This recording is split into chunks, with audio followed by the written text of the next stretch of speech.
If you're tired and you're thinking maybe it's your hormones, maybe it's your thyroid, have you thought about looking into your mitochondria?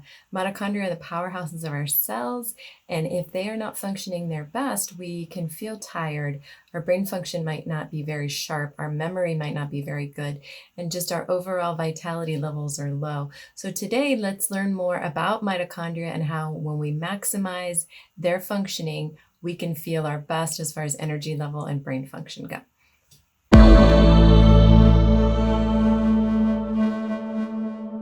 So today we're talking about mitochondria and how important they are to our health and vitality and energy. I'm Dr. Shelley Meyer. I'm a functional medicine doctor, family doctor, and registered dietitian. If you're new here, welcome. If you're returning, thanks so much for coming back.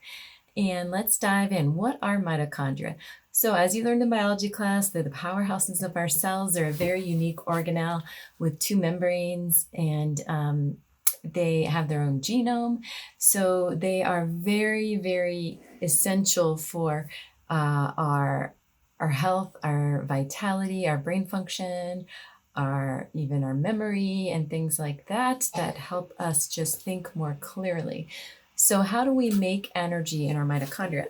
Well, we have this Krebs cycle that goes on, and we need B vitamins, alpha lipoic acid, carnitine, a lot of other nutrients to make the whole Krebs cycle function.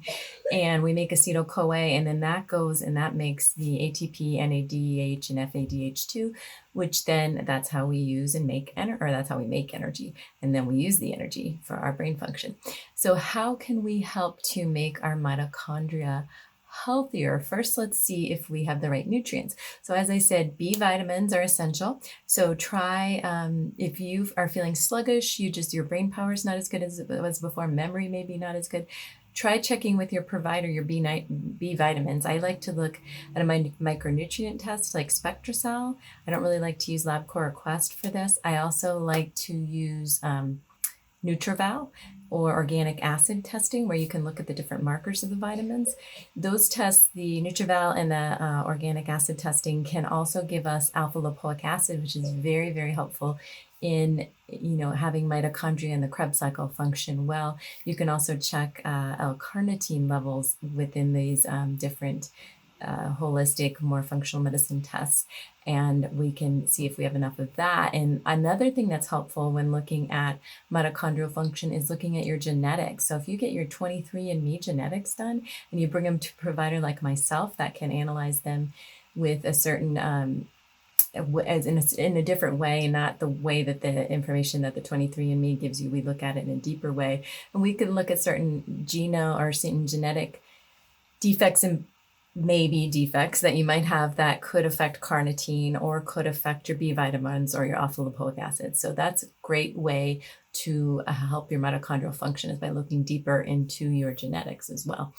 And then we need to see if we have enough of our essential vitamins. Also, antioxidants, ferritin, iron, those are all essential in these pathways for the Krebs cycle. So let's get those tested as well. What kind of lifestyle changes can we make to boost our mitochondria? One thing to do is to focus on restorative sleep. So trying to get 7 to 8 hours of good quality sleep. And I'll link some of my improving your sleep videos above.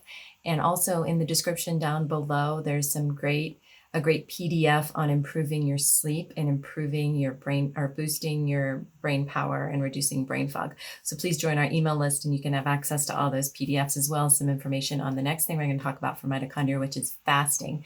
So intermittent fasting can help to clean out the bad mitochondria and help our current mitochondria function better. So you could do like a 16 to 8, which 16 hours of fasting, 8 hours of eating, or 14 to 10, 14 hours of fasting, 10 hours of eating.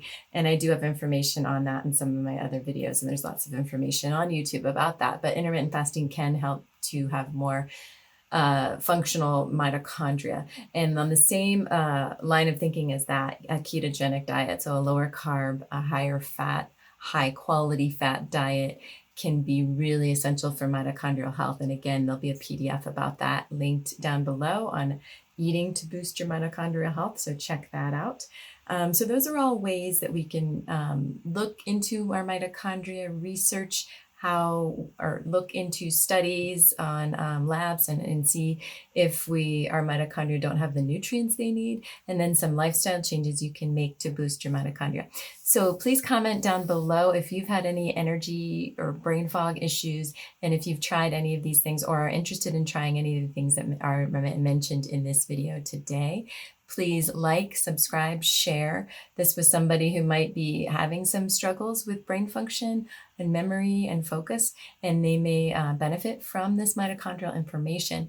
And then join us next week. And I'm here every Thursday talking about functional medicine topics, helping you reclaim your health, your vitality, and reclaim the magic of feeling well. I'm Dr. Shelley Meyer. Thanks so much for joining me today, and I'll see you next Thursday.